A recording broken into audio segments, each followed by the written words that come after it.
Last question, a little open-ended. It's January 2029. President Trump is giving his farewell address. We tend to, on the political right, think in worst-case scenario terms, but we at Heritage, as you know, try to get people to think in best-case scenario terms. What's the best-case scenario for the message regarding what he's accomplished, but also, more importantly, where the country's going?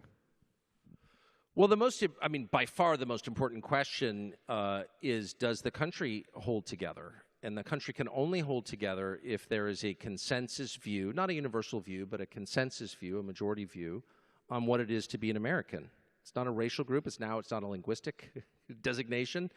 The population of the country has changed so radically in such a short period that it risks breaking apart because not enough people have enough in common with one another. That would be a tragedy. That would never end well, despite the fantasies you read on Twitter about how that's not going to happen without massive bloodshed. You don't want that to happen, period. So you want the country to hold together, but it can only hold together if most people understand that they are Americans because why? What do they have in common? It can't just be competing groups who are trying to screw the other ones out of some prize, some money that other people made. That's very quickly where we're going.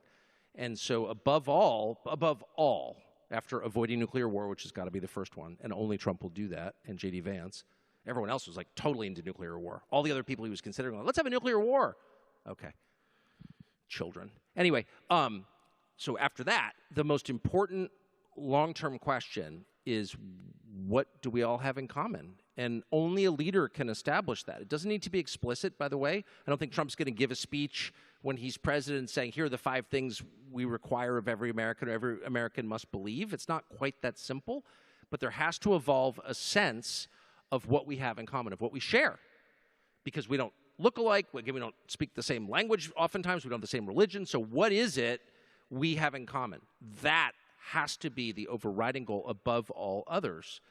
And the last thing I'll say is I think the big change in the last week is the social sanction levied against people for supporting Trump is disappearing fast. It is. One of the reasons this was such a divided country is that people were not allowed, like normal white-collar professionals, were not allowed to even consider the possibility that Trump might be less than Hitler.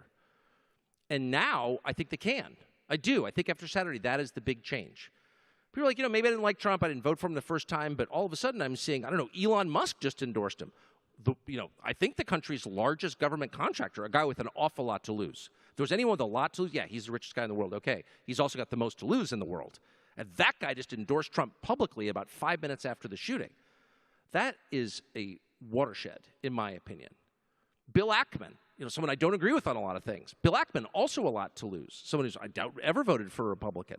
Those are signals to the rest of the country. Again, these are not people I necessarily agree with on the issues at all. However, what those gestures signal to everyone else, it's like, well, I guess I could do that if I wanted to also. That is a prerequisite for national healing and for national unity. Doesn't mean you have to agree with someone. In other words, if somebody said to me 4 years ago, like, you're not allowed to support Joe Biden. Well, I never supported Joe Biden. Of course, I don't agree with him on anything. I didn't yet hate Joe Biden. I now do. I'm ashamed to say I actually hate Joe Biden. But I don't want to feel that way, but I do. I do because he's wrecking my country. My kids live here. But if someone said to me 4 years ago, you're not allowed to support Joe Biden, I said, that's a bad thing. You should be allowed to support any candidate you want. This is a free society. It's a free country. It's a free country, a phrase that was common in my youth and now extinct. But it is still a free country. It must remain a free country. And in order for that to happen, you have to have the right as the average person to support anyone you want. And I do think you now have the right to support Trump, and that's the beginning of healing for us.